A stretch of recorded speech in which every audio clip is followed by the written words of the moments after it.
পরিবার হলো আমাদের সবচেয়ে বড় আশ্রয়ের জায়গা, কিন্তু অনেক সময় সেই আপন মানুষগুলোর অবহেলা বা ভুল বোঝাবুঝি আমাদের সবচেয়ে বেশি ক্ষত-বিক্ষত করে। পারিবারিক দুঃখ ও কষ্ট নিয়ে 70টি গভীর উক্তি এই ভিডিওতে উপস্থাপন করা হলো। আশা করি আপনাদের অত্যন্ত ভালো লাগবে, তাই শেষ পর্যন্ত দেখে যান। পরিবারের অবহেলা ও একাকিত্ব। 1।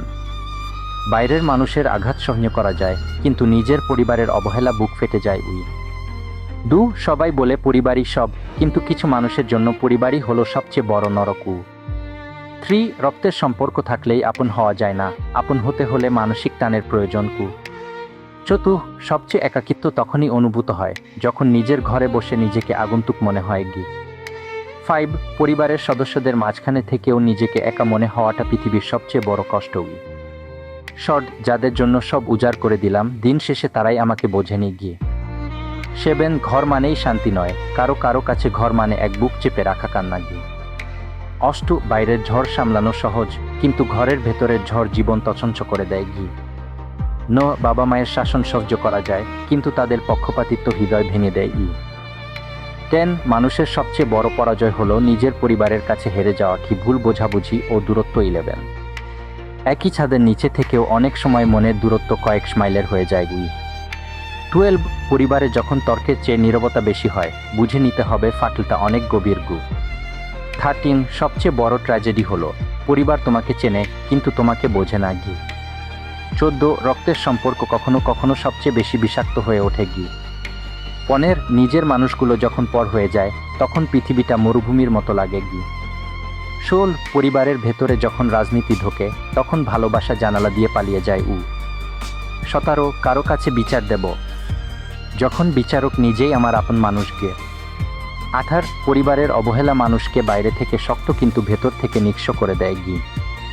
19। টাকা থাকলে পরিবারে যে সম্মান পাওয়া যায়, তা নিঃস্ব হলে চিরতরে হারিয়ে যায়। 20। স্বপ্ন ছিল সুন্দর একটা ঘরের, কিন্তু বাস্তবতা হলো ইটের দালানে কিছু পাথরের মানুষ, মানসিক যন্ত্রণা ও বাস্তবতা। 21। মাঝে মাঝে মনে হয় পালিয়ে যাই, কিন্তু শেকলটা যে রক্তের সম্পর্কের।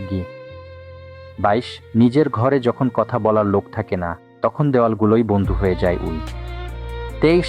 পরিবারের অশান্তি মানুষের আত্মবিশ্বাসকে ধুলোয় মিশিয়ে দেয়। 24। বড় হওয়া মানেই পরিবারের দায়িত্ব নিতে গিয়ে নিজের ইচ্ছাগুলোকে বিসর্জন দেওয়া। 25। পরিবার হলো সেই যুদ্ধক্ষেত্র যেখানে জয় হলেও আপনি আসলে পরাজিত। 26। কিছু পারিবারিক ক্ষত কখনো শুকায় না, শুধু সময়ের সাথে সাথে সয়ে যায়। 27। মানুষ সমাজকে ভয় পায় না, ভয় পায় নিজের পরিবারের সমালোচনা। 28। সবাইকে খুশি রাখা সম্ভব নয়, বিশেষ করে নিজের পরিবারকে। 29। মিথ্যে হাসির আড়ালে পারিবারিক দুঃখ লুকিয়ে রাখাটা এক ধরনের শিল্প। 30। যে পরিবারে মায়া নেই, সেখানে থাকা আর মরুভূমিতে জল খোঁজা একই কথা। অভিমান ও কষ্টের দীর্ঘশ্বাস। 31। বাবা মায়ের কাছে সন্তানের সমান অধিকার না পাওয়াটা এক নীরব যন্ত্রণা। 32। ভাই বোনের মাঝে যখন স্বার্থের দেয়াল ওঠে, তখন শৈশবটা খুব বেশি মনে পড়ে। 33। পরিবারই পারে আপনাকে গড়তে, আবার পরিবারই পারে আপনাকে গুড়িয়ে দিতে। 34। ঘর হলো সেই জায়গা যেখানে ফিরলে শান্তি পাওয়ার কথা, কিন্তু সেখানেই এখন আতঙ্ক। 35। সাফল্যের দিনে সবাই পাশে থাকে, কিন্তু ব্যর্থতার দিনে পরিবারও মুখ ফিরিয়ে নেয়। 36। শৈশবটা অভাবের থাকলেও অন্তত শান্তি ছিল, এখন প্রাচুর্য আছে কিন্তু শান্তি নেই। 37। নিজের পরিবারের কাছে গুরুত্বহীন হওয়াটা তিল তিল করে মরে যাওয়ার সমান। 38। পরিবারে যখন ভালোবাসার বদলে কেবল দায়িত্বটাই মুখ্য হয়, তখন সম্পর্কগুলো মরে যায়। 39। প্রতিটি মধ্যবিত্ত ছেলের হাসি আর কান্নার মাঝে এক বিশাল পারিবারিক গল্প থাকে। 40। মানুষকে চেনা যায় বিপদে, আর পরিবারকে চেনা যায় সম্পত্তির ভাগে। কি গভীর জীবনবোধের উক্তি। 41। রক্তের সম্পর্ক ঈশ্বর দেন, কিন্তু বন্ধুত্ব আমরা বেছে নিই, হয়তো এজন্যই বন্ধুরা বেশি আপন হয়। 42। পরিবারের অশান্তি মানে হলো ধীরে ধীরে মানসিক মৃত্যুর দিকে এগিয়ে যাওয়া। 43। যে পরিবারে একজন আরেকজনকে ছোট করে, সেখানে সুখ কখনো স্থায়ী হয় না। 44। মাঝে মাঝে দূরত্বই পারিবারিক সম্পর্কগুলোকে টিকে থাকতে সাহায্য করে। 45। ক্ষমা করা যায়, কিন্তু আপন মানুষের দেওয়া আঘাতগুলো ভোলা যায় না। 46। পরিবারের স্বার্থে নিজের জীবন শেষ করে দিলেও প্রশংসা জোটে না। 47। আমার নীরবতা মানে এই নয় যে আমি ভালো আছি, এর মানে হলো আমার কোনো অভিযোগ করার জায়গা নেই। 48। ঘর ভাঙা সহজ, কিন্তু একটা সুন্দর সংসার গড়ে তোলা অনেক কঠিন দিন। ৪৯ পরিবারের সদস্যদের থেকে পাওয়া তুচ্ছতাচ্ছিল্য হৃদয়ে চিরস্থায়ী ক্ষত তৈরি করে কি। 50 সবচেয়ে অসহায় সেই ব্যক্তি যার কান্নার কথা শোনার মতো কেউ ঘরে নেই। সংক্ষিপ্ত অথচ মর্মস্পর্শী উক্তি ৫১ ঘর মানে শান্তি নয়, ঘর মানে মাঝে মাঝে নীরব লড়াই গি। ৫২ রক্তের টান বড় কথা নয়, মনের টানই আসল গি। ৫৩ পরিবার যখন শত্রু হয় তখন বাইরের শত্রুর প্রয়োজন হয় না গি। ৫৪ ভালোবাসার অভাব নেই, অভাব শুধু বোঝার মানুষের গি। ৫৫ অশান্তির ঘর শ্মশানের চেয়েও ভয়ঙ্কর গে। ৫৬ পরিবার তোমাকে হাসাতে পারে, আবার সারা জীবনের কান্নাও দিতে পারে গি।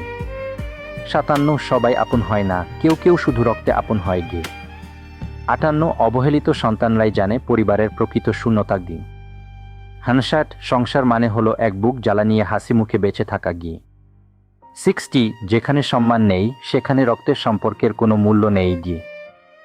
৬১ পরিবারের চাপ অনেক সময় মানুষকে তিলে তিলে ধ্বংস করে দেয় গি। ৬২ স্বার্থ যখন ফুরিয়ে যায় আপন মানুষগুলো তখন পর হয়ে যায় উই। ৬৩ নিজের ঘরে পরবাসী হওয়ার চেয়ে বড় কষ্ট আর কিছু নেই গি। ৬৪ মানুষের মনের অসুখটা বেশিরভাগ সময় পরিবার থেকেই শুরু হয় গি।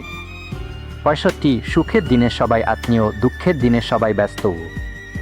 ৬৬ স্মৃতিগুলো মধুর ছিল কিন্তু বর্তমানটা বড় বিষাক্ত।